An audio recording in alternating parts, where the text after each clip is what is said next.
حضرات علماء کرام اور معزز حاضرین اور عزیز ساتھیوں، اللہ رب العزت کے بہت سے انعامات ہمارے اوپر بارش کی طرح صبح سے شام تک برستے رہتے ہیں، لیکن ان انعامات اور ان نعمتوں میں سب سے عظیم نعمت ہمارے پاس قرآن کریم ہے۔ اس لیے میں نے قرآن کریم کی ایک آیت پڑھی جس میں اللہ رب العزت دنیا میں بزنس کرتے ہو، تجارت کرتے ہو، کاروبار کرتے ہو، آؤ کسی اور سے نہیں اپنے رب سے بزنس اور تجارت کرو۔ اے اللہ تجھ سے کیسے تجارت ہوگی؟ فرماتا ہے کہ آؤ مجھ سے تجارت کرو اور یاد رکھو دنیا میں جو بھی تم بزنس اور تجارت اور کاروبار کر رہے ہو اس میں تمہیں گھاٹا بھی ہو سکتا ہے، اس میں تمہارا فائدہ بھی ہو سکتا ہے، دونوں پہلو ہیں، لیکن یاد رکھو جو تجارت اور کاروبار تم میرے ساتھ کرو گے اس میں تمہیں 101% فائدہ ہی فائدہ ہوگا، اس میں نقصان کا کوئی پہلو نہیں۔ دیکھو میرے دوستوں اور عزیز ساتھیوں، اللہ رب العزت ہمیں اپنے ساتھ بزنس اور تجارت کرنے کی دعوت دے رہا ہے اور فرماتا ہے کہ جو تجارت اور کاروبار تم میرے ساتھ کرو گے اس میں تمہیں لابھ ہی لابھ ہوگا، اس میں تمہارا گھاٹا نہیں ہو سکتا۔ لیکن اے اللہ کیسے تیرے ساتھ تجارت کی جائے، کیسے تیرے ساتھ بزنس اور کاروبار کیا جائے؟ فرماتا ہے کہ تم زندگی میں 3 کام کر لو۔ جس نے یہ 3 کام کیے گویا وہ اپنے رب سے ایسی بزنس اور ایسی تجارت کر رہا ہے جس میں نقصان کا کوئی پہلو نہیں، جس میں لابھ ہی لابھ ہے، فائدہ ہی فائدہ ہے۔ وہ 3 کام کیا ہیں؟ میں ان میں سے ایک ایک کر کے ذکر کروں گا، مگر میری ایک شرط ہے اور وہ یہ ہے کہ تم یہ عہد کرو کہ ہم ان تینوں کاموں کو سن کر ان پر عمل کریں گے انشاءاللہ۔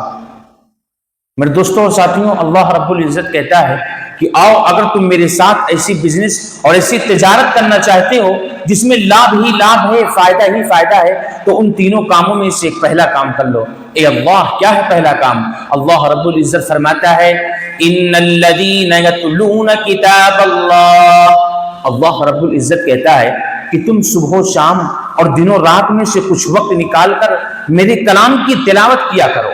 جو جتنا میرے کلام کو پڑھے گا، جو جتنا زیادہ سے زیادہ قرآن کریم کی تلاوت کرے گا، وہ میرے ساتھ ایسی بزنس میں مصروف ہو جائے گا جس میں نقصان کا کوئی پہلو نہیں۔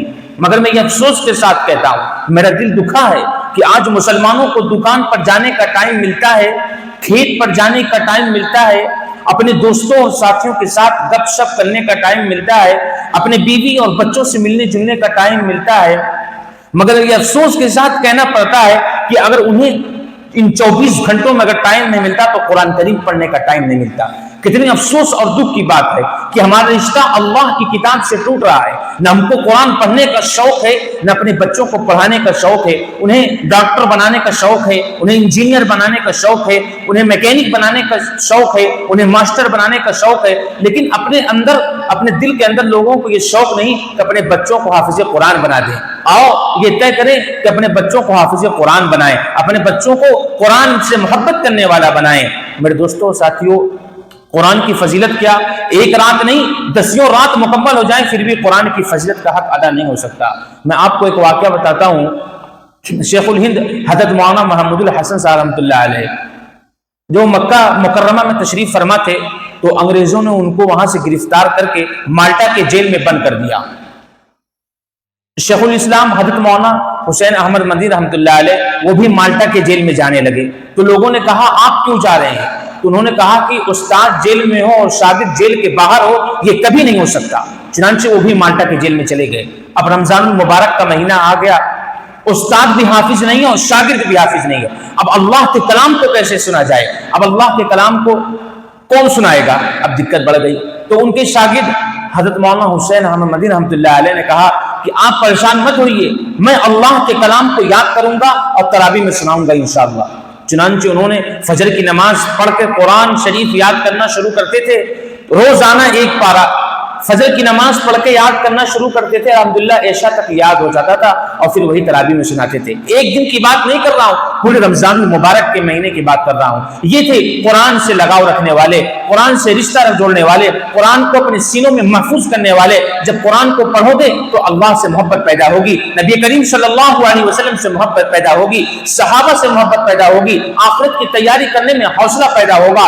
آؤ یہ طے کریں کہ اللہ کے کلام کو پڑھنے والے بن جائیں، اللہ کے کلام سے لو لگانے والے بن جائیں، اللہ کے کلام کو اپنے سینے میں محفوظ کرنے والے بن جائیں۔ ایک واقعہ میں آپ کو قرآن شریف کے متعلق سناتا ہوں۔ آپ نے نام سنا ہوگا حضرت امام احمد ابن حنبل رحمہ اللہ کا۔ ان کے واقعات میں سے ایک واقعہ لکھا ہے کہ انہوں نے خواب میں اپنے خدا کو دیکھا۔ دیکھو میرے دوستوں اور ساتھیوں، ان دونوں آنکھوں سے کوئی دن میں جاگتے ہوئے اپنے خدا کو نہیں دیکھ سکتا، لیکن خواب میں ضرور اپنے خدا کو دیکھ سکتا ہے۔ انہوں نے اپنے خدا سے ایک سوال کیا کہ اللہ مجھے کوئی ایسا عمل بتا دے جس کو میں کر کے تیرا سب سے مقرب بندہ بن جاؤں۔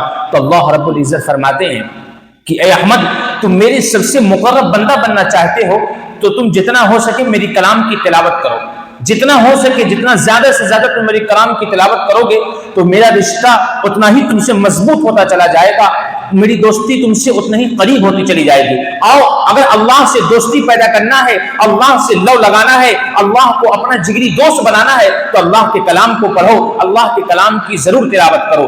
کچھ وقت نکال کر ایک پاؤ پڑھو، آدھا پارا پڑھو، ایک پارا پڑھو، لیکن کچھ وقت نکال کر اللہ کے کلام کی ضرور تلاوت کرو۔